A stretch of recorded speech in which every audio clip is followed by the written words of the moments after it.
Isolato, eu estou em Brasília também, junto com você, né? Tem lugares diferentes, mas ambos estamos em Brasília para participar de um evento que é o... até eu tenho a arte aqui, coloca a arte, Gui, Lofer. Né? Se quiser, eu coloco aqui, ó. Isso. Amanhã, começa amanhã, 22 de maio, a partir da manhã, 8 da manhã, Teatro dos Bancários em Brasília. Então, quem estiver em Brasília vai também, e quem não tiver pode acompanhar pelas redes sociais, né? Eu mesmo vou fazer cobertura, vou gravar vídeos, vou fazer entrevistas. Então, quem tiver, vai lá. Tá bom. Henrique, antes da gente continuar, deixa eu só trazer uma notícia aqui que tem a ver com o que a gente está falando, que é uma... aqui, ó, colocar na tela. É uma notícia sobre o Dirceu, né? Uma boa notícia. STF extingue pena de José Dirceu por corrupção em condenação da Lava Jato. Segunda turma do Supremo atendeu recurso impetrado pela defesa do ex-ministro, que argumentava prescrição da acusação à época da condenação. Eu já coloquei nos comentários o link para a matéria, para o pessoal entender. O Dirceu está voltando à vida política. A gente tem notícias de que ele espera vencer todos os processos. Falta um pouco, se não me engano, para ele poder ter mais liberdade, desenvoltura, para poder recuperar inteiramente seus direitos políticos e para poder concorrer a deputado federal em 2026. Isolato, quer fazer algum comentário sobre essa notícia? Olha, tardiamente, e embora a conta-gota, algumas pequenas vitórias. Mas a gente não pode olvidar, Miguel, e você sabe disso mais do que eu, porque você estuda esse tema, acompanha, o que se fez, o massacre midiático, o assassinato de reputação e a destruição que se fez com a brilhante carreira do Zé Dirceu e o afastamento de uma inteligência, de um articulador político, de um pensador, da qualidade do Zé Dirceu, que tristemente acabou levando o país para um dos caminhos mais ameaçadores da história. Nós andamos na linha d'água, na risca de entrarmos no abismo. Que mais e mais vitórias venham e que a gente resgate as vítimas do Lofer, que é o propósito, inclusive, desse nosso encontro que começa amanhã aqui em Brasília. Bem lembrado, Isolato. Essas vitórias não podem fazer a gente baixar a guarda, até porque elas não são totalmente vitórias, né? Porque não adianta nada você extinguir um processo depois da pessoa pagar 20 anos de pena, que nem agora teve uma notícia que o rapaz foi condenado, ficou preso muitos anos, agora foi libertado, mas seria ridículo você falar, vitória da justiça. Pô, o rapaz perdeu uma vida inteira na cadeia. A história, né? não faz rascunho, né, Miguel? Nem tem marcha ré, infelizmente. E, casualmente, nesse caso que você cita, uma experiência de DNA, o auxílio da ciência, demonstrou de que se havia praticamente anulado 20 anos da vida de uma pessoa. Imagina o Zé, que o Zé representou, que o Zé construiu, se não fosse esses golpes baixos, né, do Lofer, que é a guerra judiciária. Né? Isso é o que o Adolfo Pérez Esquivel chama da nova Operação Condor na América Latina. Só que não mais com tanques e fuzis, e com capes e metralhadoras, mas com togas e caneta. O resultado é o mesmo. É o esculacho, é a destruição da vontade popular, é a aniquilação das democracias. E veja que isso não foi um fato isolado. A gente, inclusive, agora está vendo, acompanhando na Europa, né? Mas aqui no Brasil a gente teve do Lugo no Paraguai, né? Do Zelaya na Guatemala, Evo Morales na Bolívia, o Rafael Correia no Equador, na Argentina, a Cristina Kirchner, aqui no Brasil, né? Dilma, Lula e tantos companheiros, tentativas no México, eles não... No Chile, né, destruição de candidaturas. No Peru, a história do Castilho. E agora a gente viu em Portugal, exatamente, Miguel, nos 50 anos de comemoração da Revolução dos Cravos, né, o fim do salazarismo, um promotor de justiça decidiu simplesmente fazer uma nova eleição, confundindo o nome dos Antônios. Só que quando ele disse, eu me enganei, o Antônio que eu me referi não era o primeiro-ministro de Portugal, era um assessor, era um outro Antônio. Aí o primeiro-ministro já tinha renunciado, se chamou uma eleição e a direita salazarista voltou ao poder 50 anos depois. Então, não é essa intromissão do sistema de justiça na política, esses que não sobem a rampa, como dizia Ulisses Guimarães, querer decidir os destinos do país, essa corrente justicialista, todas as vezes que a história se dobrou a isso, nós tivemos catástrofes, desde a Idade Média. E eu espero que, na Espanha, onde está havendo uma reação, pela primeira vez, uma reação mais organizada contra esses golpes jurídico-midiáticos, se comece a estancar essa metodologia, porque o custo está sendo muito caro.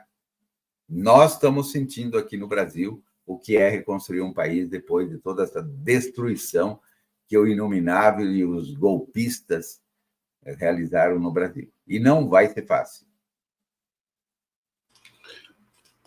Pois é.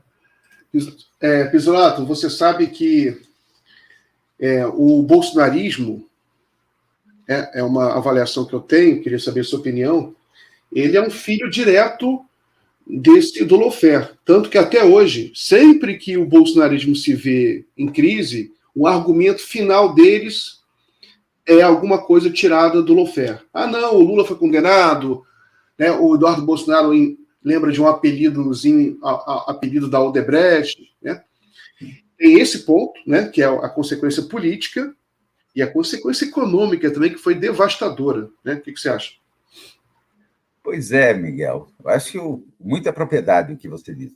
Porque veja que eles criam mal cósmicos. Eles transformaram a corrupção num mal cósmico que era uma coisa meio que satânica, como na Idade Média eles faziam com os infiéis.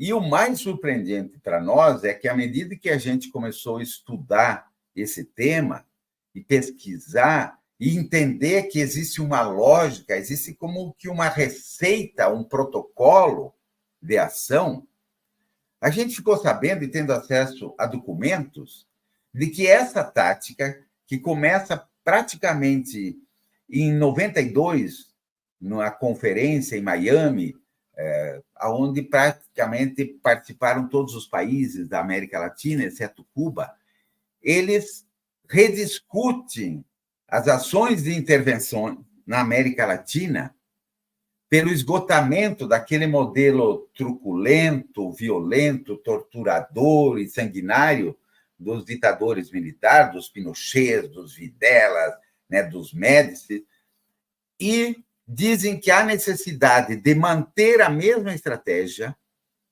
com adaptações de táticas modernas e sofisticadas.